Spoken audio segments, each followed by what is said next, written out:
immune system in body. So first the topic of today is immune system of body. ठीक है, यदि immune system की बात करते हैं तो क्या है immune system? biological structure and processes within the organisms that protect the organism against any disease. कोई भी ऑर्गेनिज्म के अंदर ऐसी बायोलॉजिकल स्ट्रक्चर्स होती हैं या प्रोसेसेस होती हैं जो उस ऑर्गेनिज्म को किसी भी डिजीज से बचाती हैं और ऑर्गेनिज्म की बॉडी को हेल्प करती हैं in identification of self and non self structures. ठीक है, so that biological structures and processes are immune system of body. तो वो बायोलॉजिकल स्ट्रक्चर्स और प्रोसेसेस जो हेल्प करती हैं किसी भी ऑर्गेनिज्म को बीमार होने से बचाती हैं और उन्हें सेल्फ और नॉन सेल्फ को प्रॉपर्ली रिकॉग्नाइज करने में हेल्प करती हैं, उसे बोलते हैं इम्यून सिस्टम ऑफ बॉडी. ठीक है, so the structures associated with immune system. What are the structures associated with immune system? Immune system के साथ कौन कौन से स्ट्रक्चर्स एसोसिएटेड होती हैं? देखिए, सबसे पहली structure that is associated with immune system is lymphoid organs. तो सबसे पहले हम क्या बात कर रहे हैं? इम्यून सिस्टम के साथ क्या एसोसिएटेड है? Lymphoid organs. तो first one is lymphoid organs, then tissues and cells and then antibodies. ठीक है, तो तीन स्ट्रक्चर्स एसोसिएटेड होती हैं लिम्फोइड इम्यून सिस्टम से.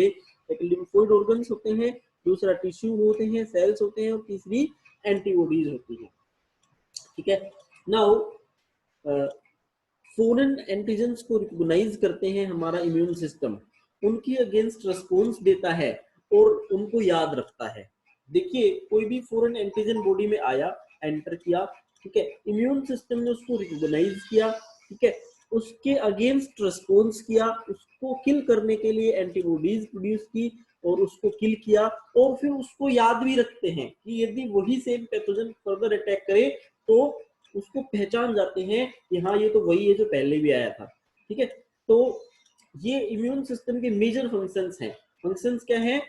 इम्यून सिस्टम जो है उसका important role in allergic reactions, autoimmune disease and organ transplantation. So these are the important roles of immune system. ठीक है, अब बात करते हैं लिम्फोइड ऑर्गन्स की. तो सबसे पहले बात करेंगे लिम्फोइड ऑर्गन्स की. ठीक है, द ऑर्गन्स ओरिजिन एंड और maturation and proliferation of lymphocytes. ठीक है, वो ऑर्गन्स जहां लिम्फोसाइट्स का ओरिजिन होता है, लिम्फोसाइट्स जहां प्रोड्यूस करी जाती हैं, और लिम्फोसाइट्स का जहां मैच्योरेशन होता है या प्रोलिफरेशन होता है, उन्हें बोलते हैं लिम्फोइड ऑर्गन्स. उन्हें हम क्या बोलते हैं? Lymphoid organs. तो लिम्फोइड ऑर्गन्स दो टाइप के होते हैं भाई. ठीक है, कौन कौन से दो टाइप होते हैं?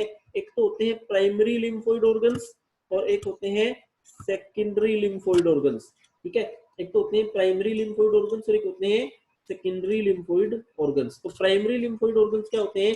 जहां पर ओरिजिन होता है, मैच्योरेशन होता है और प्रोलिफरेशन होता है लिम्फ सेल्स का या इम्यून सेल्स का, उन्हें बोलते हैं हम प्राइमरी लिम्फोइड ऑर्गन्स.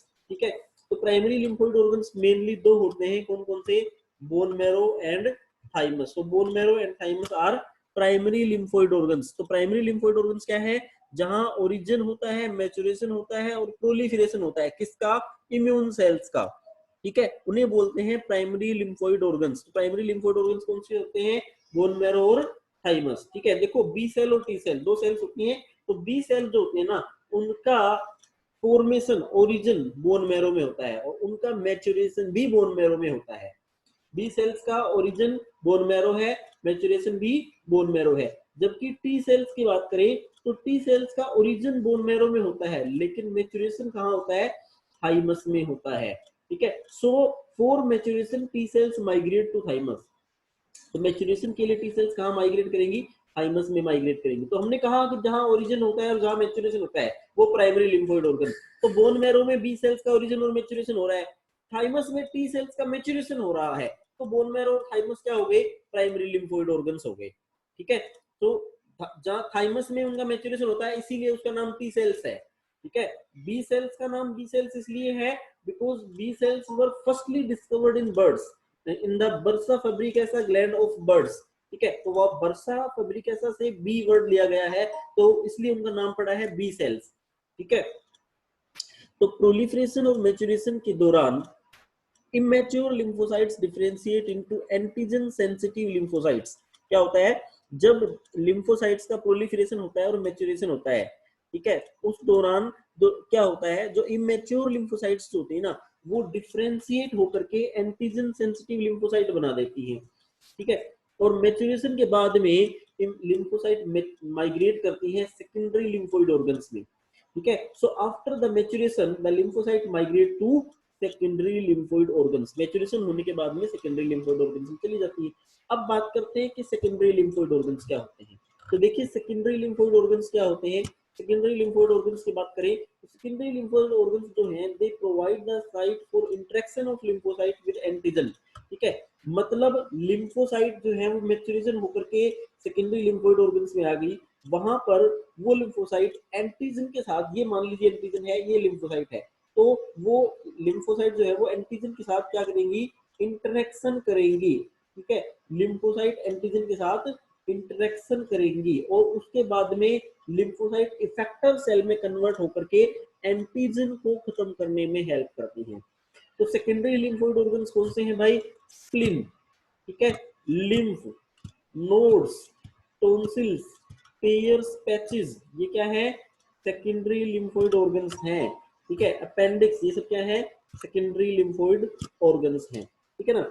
जैसे फॉर एग्जांपल हम बात करें, यदि मान लीजिए जैसे महाभारत का युद्ध हुआ था ना, तो उसमें क्या था कि जन्म कहाँ हुआ था कौरवों का और पांडवों का, कहाँ पे ओरिजिन कहाँ का था, ओरिजिन था हस्तिनापुर का, ठीक है। ओरिजिन कहाँ का था, तो वो तो हो गए प्राइमरी, उनका प्राइमरी कंट्री या प्राइमरी उनकी लैंड हो गई, ठीक है। अब उन्होंने लड़ाई कहाँ आके करी, दोनों आमने सामने कहाँ हुए, कुरुक्षेत्र में, ठीक है। तो वो क्या हो गया, जहां पे वो आमने सामने हो रहे हैं, जहां उनकी लड़ाई हो रही है ना, that is secondary land, that is there secondary land. तो सेकेंडरी लिम्फोइड ऑर्गन्स वो होते हैं जहां एंटीजन एंटीबॉडी आपस में टकराते हैं, जहां एंटीजन एंटीबॉडी का इंटरेक्शन होता है, ठीक है, वो होते हैं सेकेंडरी लिम्फोइड ऑर्गन्स, ठीक है। तो ये बातें थी प्राइमरी और सेकेंडरी लिम्फोइड ऑर्गन्स के बारे में, ठीक है। तो अब बात करते हैं नेक्स्ट, देखिए लिम्फेटिक सिस्टम आपको दिखाई दे रहा है, तो इसमें सबसे पहले हमें दिखाई दे रहे हैं, अब इसमें हम देख सकते हैं कुछ प्राइमरी और कुछ सेकेंडरी लिम्फोइड ऑर्गन्स।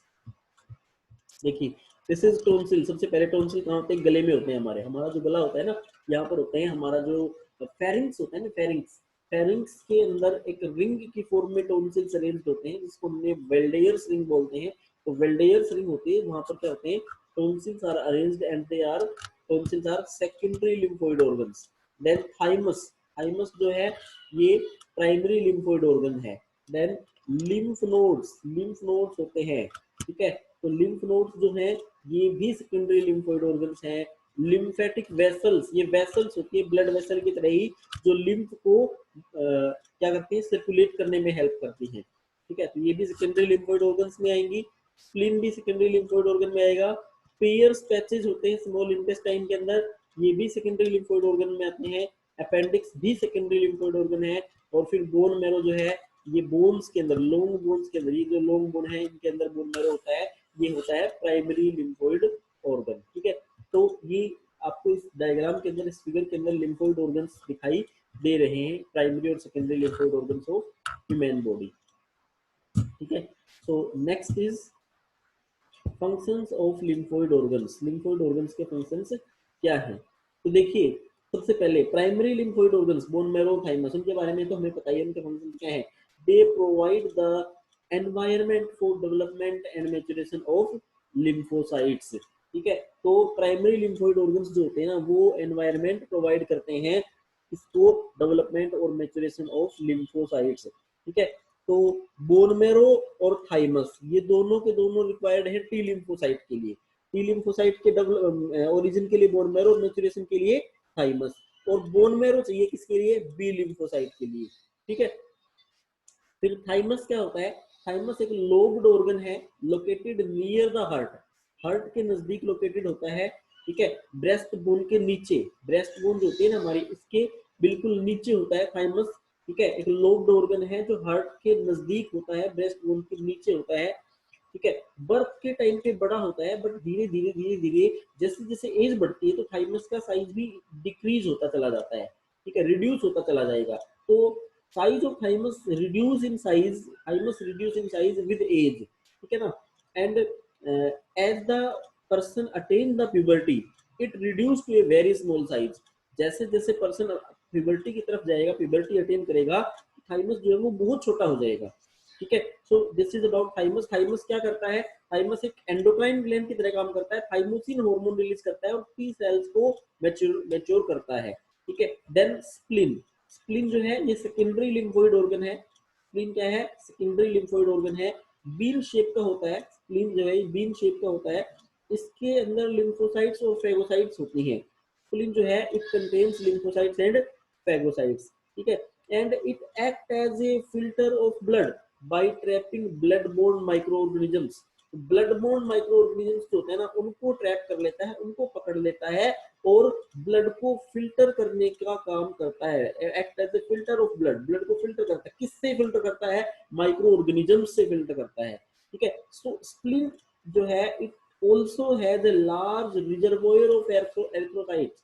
तो स्प्लीन जो है ये एक रिजर्वोयर है एरिथ्रोसाइट्स का, ठीक है। Spleen is also called graveyard of RBC. Spleen को हम ग्रेवयार्ड ऑफ आरबीसी भी कहते हैं, ठीक है। इसके बाद में लिम्फ नोड्स, लिम्फ नोड्स भी क्या है, सेकेंडरी लिम्फोइड ऑर्गन्स ही होती हैं, ठीक है। So they are small solid structures located at different points along the lymphatic system. Lymph nodes जो होते हैं ना ये छोटे छोटे स्ट्रक्चर्स होते हैं, जैसे पेयर्स पैचेज हैं, छोटे छोटे नोड्स होते हैं जो लिम्फेटिक सिस्टम के साथ साथ प्रेजेंट होते हैं, डिफरेंट पॉइंट्स पे प्रेजेंट होते हैं। They trap the micro organisms antigens. वो माइक्रो ऑर्गेनिजम्स या एंटीजेंस को क्या करते हैं, ट्रैप करते हैं। कौन से माइक्रो ऑर्गेनिजम्स को, जो लिम्फ और टिश्यू फ्लूइड में एंटर करते हैं, ठीक है, उन्हें क्या करते हैं, ट्रैप करते हैं। कौन, लिम्फ नोड्स। नेक्स्ट है लिम्फोइड टिश्यू। लिम्फोइड टिश्यू जो है ये हमारी मेजर ट्रैक्ट जो है, जैसे रेस्पिरेटरी ट्रैक्ट है, डाइजेस्टिव ट्रैक्ट है, यूरिनोजेनाइटल ट्रैक्ट है, उनको क्या करते हैं, तो मेजर बॉडी ट्रैक्ट्स को, तो लिम्फोइड टिश्यू जो है they line the major tracts of body, ठीक है। Lymphoid tissues are also called mucosal associated lymphoid tissue, ठीक है। म्यूकोसा के साथ एसोसिएटेड होते हैं, that's why these are called mucosal associated lymphoid tissue, MALT, ठीक है। And they are 50% of lymphoid tissue in human body. हमारी बॉडी के टोटल लिम्फोइड टिश्यू के 50% जो होते हैं वो म्यूकोसल एसोसिएटेड लिम्फोइड टिश्यू ही होते हैं, okay. The next topic of the class is AIDS, acquired immunodeficiency syndrome, AIDS, ठीक है। तो AIDS के बारे में बात करते हैं हम, acquired immunodeficiency syndrome की बात करते हैं। देखिए acquired है, नाम का मतलब समझिए पहले क्या है ये, acquired है। acquired का मतलब हमने बात करी थी आफ्टर द बर्थ होता है, हमने कहा था innate और acquired, ठीक है। तो acquired जो है वो आफ्टर द बर्थ।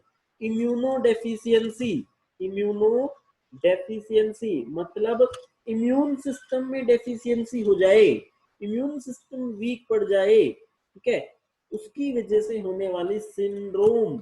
अब देखो हम वर्ड यूज करते हैं डिजीज का, और यहाँ यूज किया है सिंड्रोम। तो सिंड्रोम और डिजीज में डिफरेंस क्या है, what is the difference between disease and syndrome. Syndrome क्या होता है, it is a group of disease, syndrome is a group of disease, ठीक है। तो इम्यून सिस्टम में जब डेफिशिएंसी आ जाएगी, जब इम्यून सिस्टम वीक पड़ जाएगा तो बहुत सारी डिजीज बॉडी पे अटैक कर लेंगी, that's why it is a syndrome. इसलिए क्या है, सिंड्रोम है। तो इसलिए इसको बोलते हैं acquired immunodeficiency syndrome, AIDS, okay. So this disease is caused due to deficiency of immune system. Immune system की डेफिशिएंसी की वजह से ये होता है AIDS, okay. Now this disease or syndrome acquired during the lifetime of an organism, कोई भी organism जो है वो अपनी लाइफ टाइम के दौरान इसको एक्वायर करता है, ये congenital नहीं है, यानी कि बाय बर्थ नहीं होता है। सबसे पहले एड्स रिपोर्ट किया गया था 1981 में, ठीक है। और पिछले 25 सालों में, पिछले 20-25 सालों में 25 million persons were killed, 25 million लोग जो हैं वो 250 जो है 25 मिलियन पर्सन्स जो हैं वो मारे जा चुके हैं इस बीमारी से, पॉजिटिव ऑर्गेनिजम्स कौन है एड्स के? इसके पॉजिटिव ऑर्गेनिज्म है human immunodeficiency virus, HIV virus होता है ह्यूमन इम्यूनोडेफिशिएंसी वायरस, ये इसका पॉजिटिव एजेंट है, ठीक है। And it is retro virus, कैसा वायरस है? एक रेट्रो वायरस। और रेट्रो वायरस क्या होते हैं?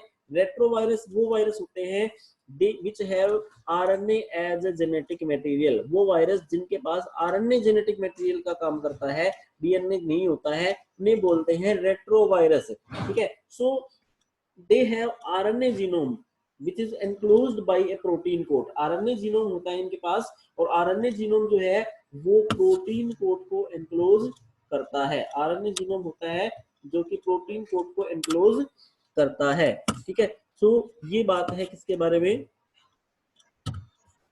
ठीक है। तो they have RNA genome which enclose the protein coat, okay। Now अब देखिए हमें स्ट्रक्चर दिखाई दे रहा है एचआईवी वायरस का स्ट्रक्चर, ये क्या दिखाई दे रहा है हमें?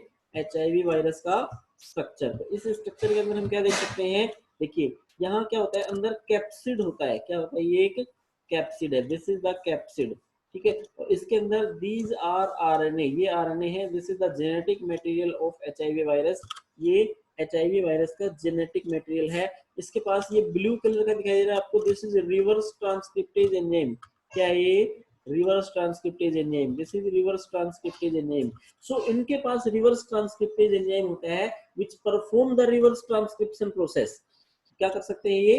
रिवर्स ट्रांसक्रिप्शन प्रोसेस परफॉर्म कर सकते हैं, they can perform the reverse transcription, ये रिवर्स ट्रांसक्रिप्शन कर सकते हैं, ठीक है।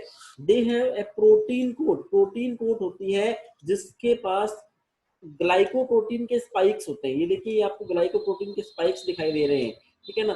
दिस इज वायरल एनवेलप, तो ये स्ट्रक्चर है एचआईवी वायरस की, दिस इज द अनाटॉमी और structure of HIV virus, this is the structure of HIV virus. Now sir कोई पर्सन है उस वो एचआईवी पॉजिटिव है, हाँ बताइए। सर कोई पर्सन हो एचआईवी पॉजिटिव है, उसको जरूर थोड़ा ना उसके एड्स भी हो? नहीं, जरूरी नहीं है, ये जरूरी नहीं है कि एचआईवी पॉजिटिव किसी को है तो उसको एड्स भी हो, ठीक है। इंक्यूबेशन पीरियड में हो सकता है, ठीक है। एचआईवी कोई भी वायरस या कोई भी पैथोजन जो बॉडी में एंटर करता है ना, तो वो एंटर करते ही डिजीज नहीं कर लेता है, ठीक है। वो बॉडी के अंदर एंटर करके अपना नंबर इंक्रीज करता है सबसे पहले, उसके बाद में वो डिजीज करेगा, ठीक है। तो जब तक वो डिजीज नहीं करेगा और बॉडी में प्रेजेंट है, उसको बोलते हैं इंक्यूबेशन पीरियड, उसको हम क्या बोलेंगे? Incubation period. तो कोई पर्सन उसके बॉडी के अंदर एचआईवी वायरस प्रेजेंट हो सकता है, ठीक है, लेकिन वो इंक्यूबेशन पीरियड में है अभी, ठीक है, उसने अभी डिजीज नहीं करी है, उसने अभी एड्स नहीं किया है, ठीक है। तो ऐसा हो सकता है कि एचआईवी पॉजिटिव हो एड्स ना हो, इंक्यूबेशन पीरियड में हो सकता है, ठीक है। तो ये कोई बात नहीं है कि वो इंक्यूबेशन पीरियड में कोई भी पर्सन हो सकता है, ठीक है। Now mode of transmission of HIV infection, HIV infection के मोड ऑफ ट्रांसमिशन क्या है, कैसे फैलता है? First, sexual contact with infected person, infected person के साथ सेक्सुअल कॉन्टैक्ट से फैल सकता है, ठीक है। By transfusion of contaminated blood and blood products, contaminated blood transfusion से फैल सकता है, ठीक है।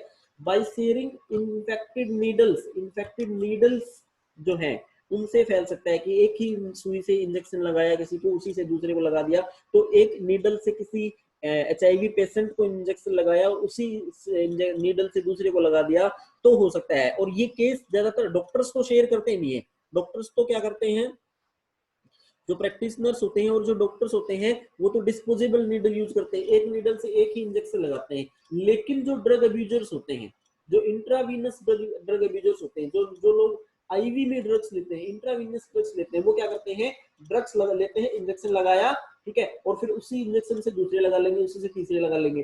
तो ऐसे लोगों के अंदर वो नीडल शेयर करते हैं, ऐसे लोगों में एचआईवी होने के चांसेस ज्यादा होते हैं, ठीक है। और फिर from infected mother to her child through placenta, infected mother से भी फैल सकता है उसके बच्चों में प्लेसेंटा के थ्रू, ठीक है। Now the individuals with multiple sexual partners, वो इंडिविजुअल्स जिनके मल्टीपल सेक्सुअल पार्टनर्स होते हैं, जो ड्रग एडिक्ट्स होते हैं, कौन कौन से इंडिविजुअल्स के अंदर ज्यादा चांसेस होते हैं एड्स होने के, वो बात कर रहे हैं हम।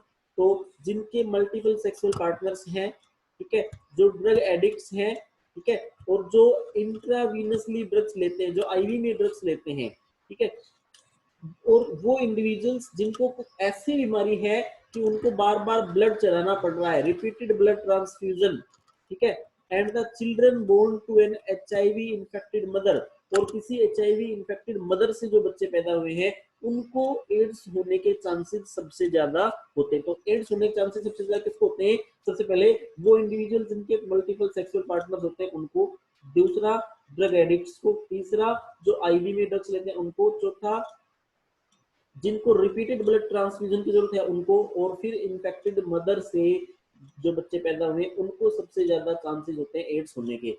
एचआईवी इन्फेक्शन के कोजेज क्या है? बॉडी फ्लूइड, बॉडी फ्लूइड है, ठीक है, और बॉडी फ्लूइड जो है it do not occurs by touch और फिजिकल कांटेक्ट। तो एड्स जो है ये टच से नहीं फैलता है, फिजिकल कांटेक्ट से नहीं फैलता है, किसी को हक करने से नहीं फैलता है, उसके साथ खाना खाने से नहीं फैलता है, ठीक है, सिंपैथी शो करने से नहीं फैल सकता है, ठीक है, तो कभी भी टच से या फिजिकल कांटेक्ट से नहीं फैलता है एड्स, ये सिर्फ बॉडी फ्लूइड्स के कांटेक्ट में आने से ही फैलता है, ठीक है।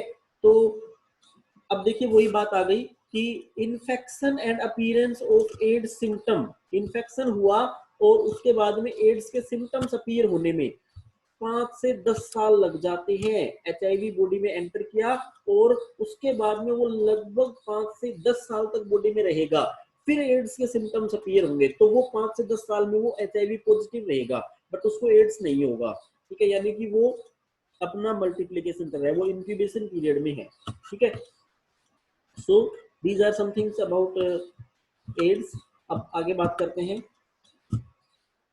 मैकेनिज्म ऑफ एक्शन या replication of HIV virus, mechanism of action और रेप्लिकेशन ऑफ एचआईवी वायरस। तो एचआईवी जो है ये एक आरएनए वायरस है, हमने बात करी है, रेट्रो वायरस है, आरएनए वायरस है एचआईवी वायरस, ठीक है। इसके स्ट्रक्चर्स जो है उनमें आइडेंटिकल आरएनए स्ट्रैंड्स होते हैं, रिवर्स ट्रांसक्रिप्टेज एंजाइम होता है, ठीक है, और वो सब किसमें एनक्लोज्ड होते हैं? एनक्लोज्ड में प्रोटीन कोट। इसकी टारगेट सेल क्या है? मैक्रोफेजेस और helper T cell, TH cell, macrophages और हेल्पर टी सेल्स पे ये अटैक करता है, ठीक है। तो कैसे अटैक करेगा? एचआईवी जो है वो सबसे पहले बाइंड करेगा to the receptor of host macrophage. Host macrophage जो है उसके बॉडी, उसके सरफेस पे रिसेप्टर होते हैं, उस रिसेप्टर पे एचआईवी बाइंड कर जाएगा, ठीक है।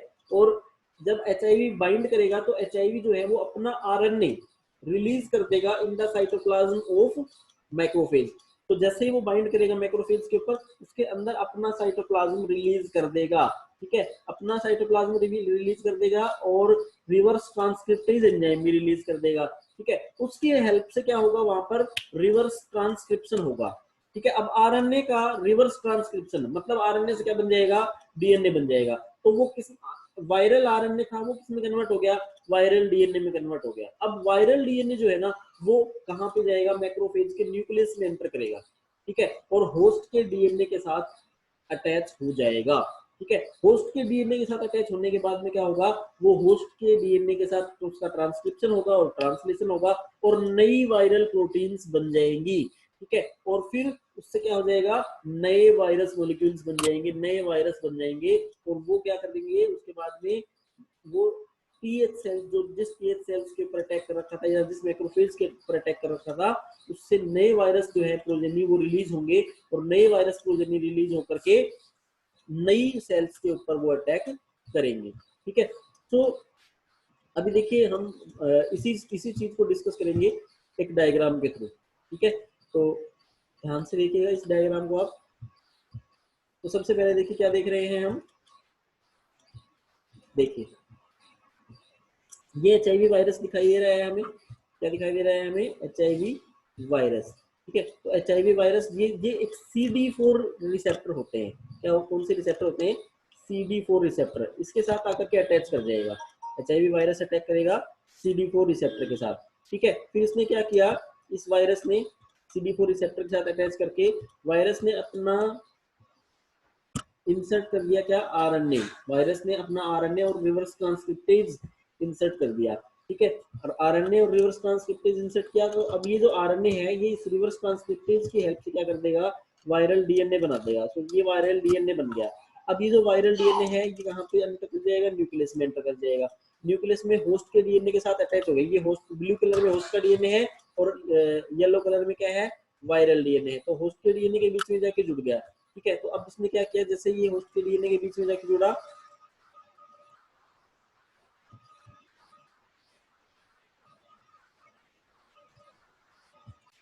हाँ, तो जैसे ये होस्ट के डीएनए के साथ जाकर के जुड़ा, क्या होगा, अब ये अपने खुद के आरएनएज और प्रोटीन प्रोड्यूस कर लेगा। इसने अपने आरएनएज और प्रोटीन प्रोड्यूस किए तो ये नया वायरस बन गया और नए मैच्योर वायरस बन गए।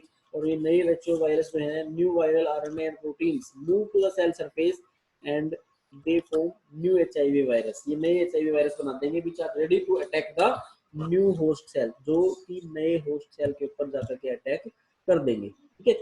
सो this is about the life cycle of HIV virus in macrophage. तो ये जो आपको बड़ी सी सेल दिखाई दे रही है ये मैक्रोफेज है और इसके अंदर ये एचआईवी वायरस जो है ये अपनी लाइफ साइकिल कंप्लीट कर रहा है। तो ये किस तरह से अटैक करता है, किस तरह से बात करता है, किस तरह से काम करता है, उन सब चीजों के बारे में हमने डिस्कस कर लिया है। सिम्टम्स क्या है, देखिए एचआईवी के सिम्टम्स क्या है, एड्स होने के सिम्टम्स क्या है, क्या सिम्टम्स हैं।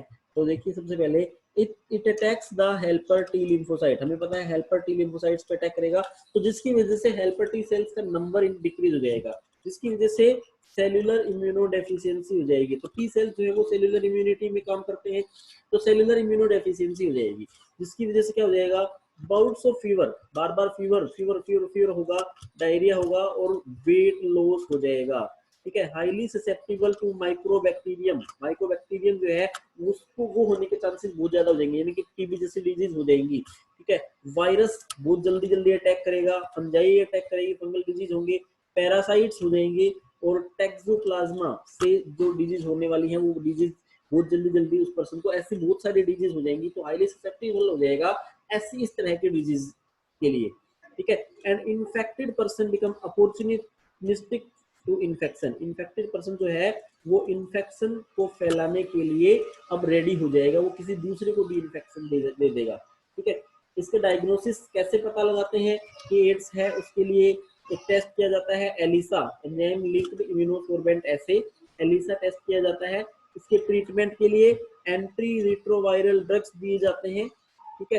ये पार्शियली इफेक्टिव ड्रग्स हैं, कंप्लीटली इफेक्टिव नहीं है, पार्शियली इफेक्टिव ड्रग्स है which can only prolong the life of patient, जो कि सिर्फ पेशेंट की लाइफ कुछ दिनों के लिए बढ़ा सकते हैं लेकिन डेथ को नहीं बचा सकते हैं, यानी कि उसको ठीक नहीं कर सकते हैं। पार्शियली इफेक्टिव होते हैं, पेशेंट की लाइफ को कुछ दिन के लिए बढ़ा सकते हैं बट उसको मरने से नहीं बचा सकते हैं। ठीक है ना, यानी कि ये अनट्रीटेबल है, इसका कोई ट्रीटमेंट नहीं है, परमानेंट ट्रीटमेंट कुछ भी नहीं है एड्स का।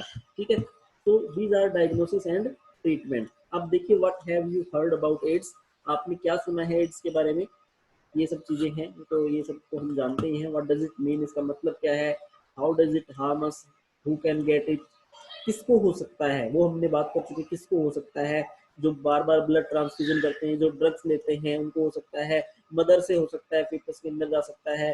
व्हाट कॉजेज इट, कैसे होता है, तो भाई फ्लूइड कॉन्टेक्ट से फैलता है। ठीक है। वैसे नहीं फैलता है, हाथ मिलाने से नहीं फैलता है, हक करने से नहीं फैलता है।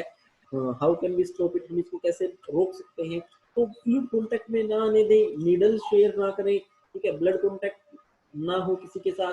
ठीक है। ब्लड जब ट्रांसफ्यूजन करते हैं तो पहले प्रॉपरली चेक करें कि वो एचआईवी पॉजिटिव तो नहीं है। ठीक है। इसके अलावा मल्टीपल सेक्सुअल पार्टनर्स को अवॉइड ही करें। ठीक है। फिर इसके बाद में what can we do for people who have it, जो जिन लोगों को एड्स है उसके साथ हमें क्या करना चाहिए, हमें उन लोगों के साथ सिंपैथी रखनी चाहिए, हमें उन लोगों के साथ सिंपैथी रखनी चाहिए। They need our love and sympathy, उनको हमारे प्यार की और सिंपैथी की, सहानुभूति की जरूरत है। तो हमें उन लोगों के साथ प्यार से बात करनी चाहिए, सिंपैथी से करनी चाहिए। हम उनके नजदीक जा सकते हैं, हाथ मिला सकते हैं, उनसे गले मिल सकते हैं, कुछ नहीं होगा, बॉडी फ्लूइड कॉन्टेक्ट में नहीं आना चाहिए बस। ठीक है।